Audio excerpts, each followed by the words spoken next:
अथ चतुर्थोऽध्यायः। अगस्त्य उवाच तस्माच्चन्द्रहरिस्थानात् आग्नेय्यां दिशि संस्थितः देवो धर्महरिर्नाम कलिकल्मषनाशकः वेदवेदाङ्गतत्त्वज्ञः स्वकर्म परिनिष्ठितः पुरा समागतो धर्मः तीर्थयात्रा चिकीर्षया आगत्य चकारोच्चैर्यात्रां तत्रादरेण सह दृष्ट्वा माहात्म्यमतुलम् अयोध्यायाः सुविस्मयः विधाय स्वभुजावूर्ध्वौ विप्रोवोचन्मुदान्वितः अहो रम्यमिदं तीर्थम् अहो माहात्म्यमुत्तमम् अयोध्या सदृशी कापि दृश्यते नापरा पुरी या न स्पृशति वसुधां विष्णुचक्रस्थितानिशम् यस्यां स्थितो हरिः साक्षात् सेयं केनोपमीयते अहो तीर्थानि सर्वाणि विष्णुलोकप्रदानि वै अहो विष्णुरहो तीर्थम् अयोध्याहो महापुरी अहो माहात्म्यमतुलम् किं न श्लाघ्यमिहास्थितम् इत्युक्त्वा तत्र बहुशो ननर्त प्रमदाकुलः धर्मो माहात्म्यमालोक्य अयोध्याया विशेषतः तं तथा नर्तमानं वै धर्मं दृष्ट्वा कृपान्वितः आविर्बभूव भगवान् पीतवासा हरिः स्वयं तं प्रणम्य च धर्मोऽत तुष्टाव हरिमादरात् धर्म उवाच नमः क्षीराब्धिवासाय नमः पर्यङ्कशायिने नमः शङ्कर संस्पृष्ट दिव्यपादाय विष्णवे भक्त्यार्चित सुपादाय नमो जादिप्रियाय ते शुभांगाय सुनेत्राय माधवाय नमो नमः नमो अरविन्दपादाय पद्मनाभाय वै नमः नमः क्षीराब्धिकल्लोलस्पृष्टगात्राय शार्ङ्गिने ॐ नमो योगनिद्राय योगर्क्षैर्भावितात्मने तार्क्ष्यासनाय देवाय गोविन्दाय नमो नमः सुकेशाय सुनासाय सुललाटाय चक्रिणे सुवक्त्राय सुवर्णाय श्रीधराय नमो नमः सुबाहवे नमस्तुभ्यं चारुजङ्घाय ते नमः सुवासाय सुदिव्याय सुविद्याय गदाभृते केशवाय च शान्ताय वामनाय नमो नमः धर्मप्रियाय देवाय नमस्ते पीतवाससे अगस्त्य उवाच इति स्तुतो जगन्नाथो धर्मेण श्रीपतिर्मुदा उवाच स हृषीकेशः प्रीतो धर्ममुदारधीः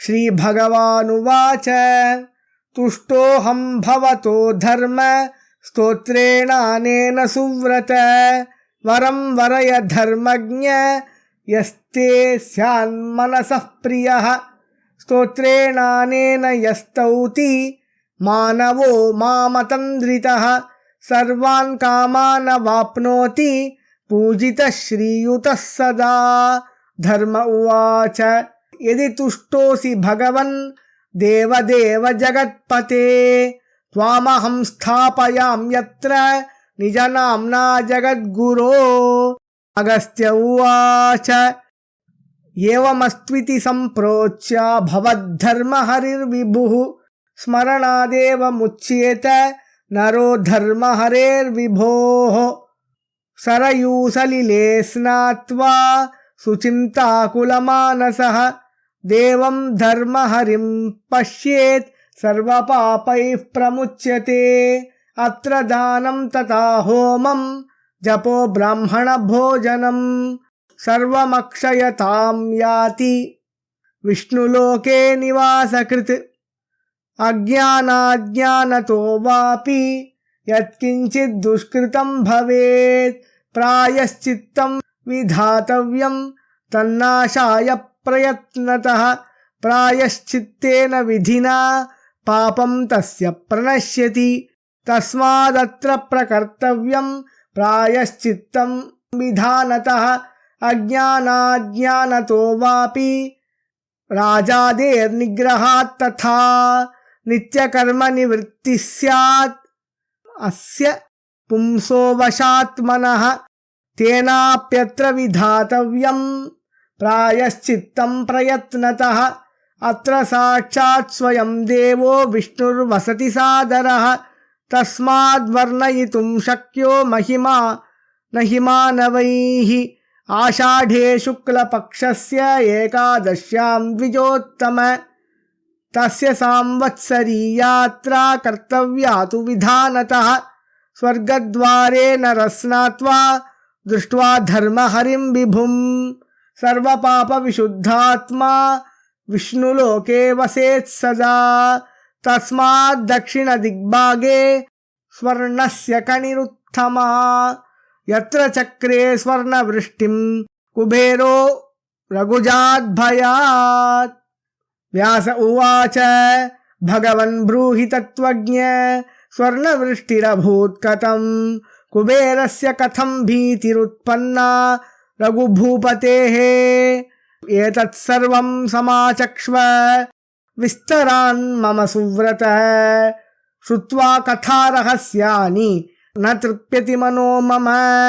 अगस्त्य उवाच शृणु विप्र प्रवक्ष्यामि स्वर्णस्योत्पत्तिमुत्तमां यस्य श्रवणतो नृणां जायते विस्मयो महान्। आसीत् पुरा रघुपतिः इक्ष्वाकुकुलवर्धनः रघुर्निजभुजोधार वीर्यशासितभूतलः। प्रतापतापितारातिवर्गव्याख्यातसद्यशः प्रजाः पालयताः सम्यक् तेन नीतिमता सता। यशः पूरेण संलिप्ता दिशो दश सितत्विषा सचक्रे प्रौढविभवसाधनां विजयक्रमात्। नानादेशान् समाक्रम्य चतुरङ्गबलान्वितः भूतानि वशमानीय वसुजग्राहदण्डतः। उत्कृष्टान् नृपतीन् वीरो दण्डयित्वा बलाधिकान् रत्नानि विविधान्याशु जग्राहाति बलस्तदा। सविजित्य दिशः सर्वा गृहीत्वा रत्नसञ्चयम् अयोध्यामागतो राजा राजधानीं च तां शुभां। तत्रागत्य च काकुत्स्थो यज्ञायोत्सुकमानसः चकार निर्मलां बुद्धिं निजवंशोचितक्रियाम्। वसिष्ठं मुनिमाज्ञाय वामदेवं च कश्यपम् अन्यानपि मुनिश्रेष्ठान् नानातीर्थसमाश्रितान् समानयद् विनीतेन द्विजवर्येण भूपतिः। दृष्ट्वा स्थितान् स तान् सर्वान् प्रदीप्तानिव पावकान्। तानागतान् विदित्वाथ रघुः परपुरञ्जयः निश्चक्राम यथा न्यायं स्वयमेव महायशाः। ततो विनीतवत्सर्वान् काकुत्स्थो द्विजसत्तमान्। उवाच धर्मयुक्तं च वचनं यज्ञसिद्धये।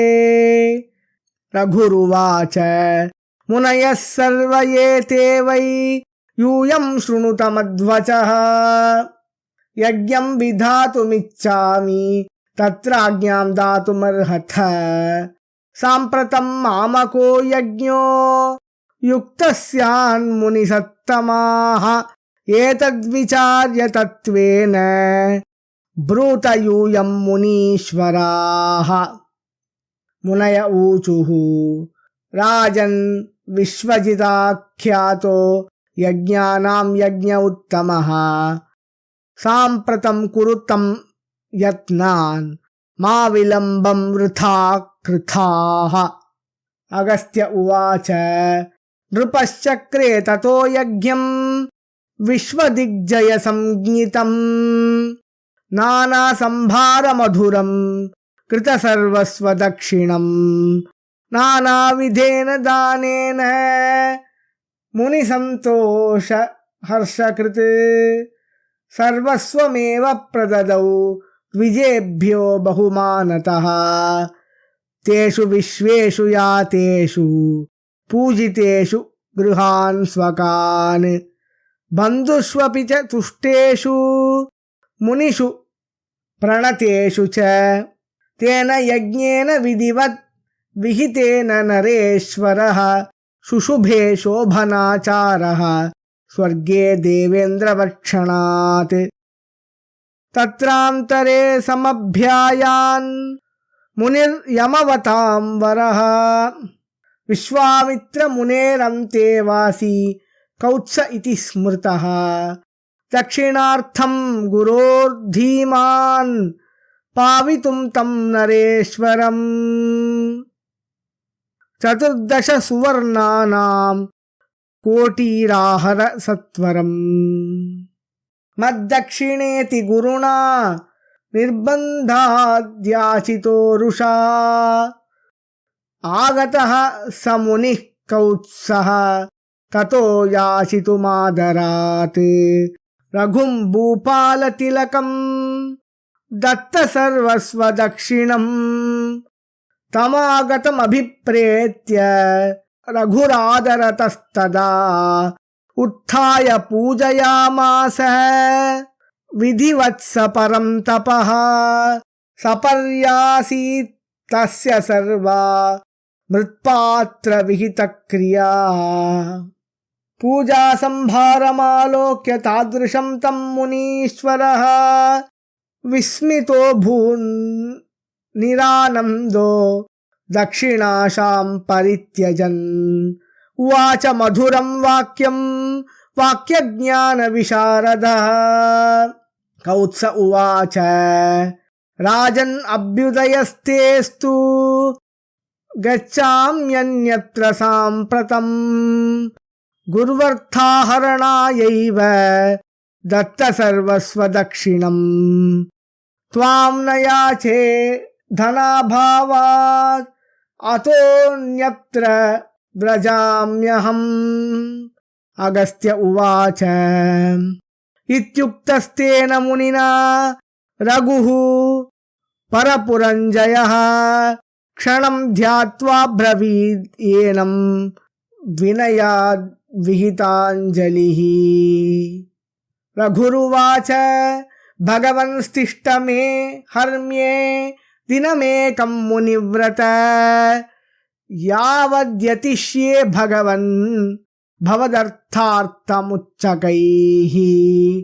अगस्त्य उवाच इत्युक्त्वा परमोदारवचो मुनिमुदारधीः प्रतस्थे च रघुस्तत्र कुबेरविजिगीषया तमायान्तं कुबेरोऽथ विज्ञाप्य वचनोदितैः प्रसन्नमनसं चक्रे वृष्टिं स्वर्णस्य चाक्षयाम्।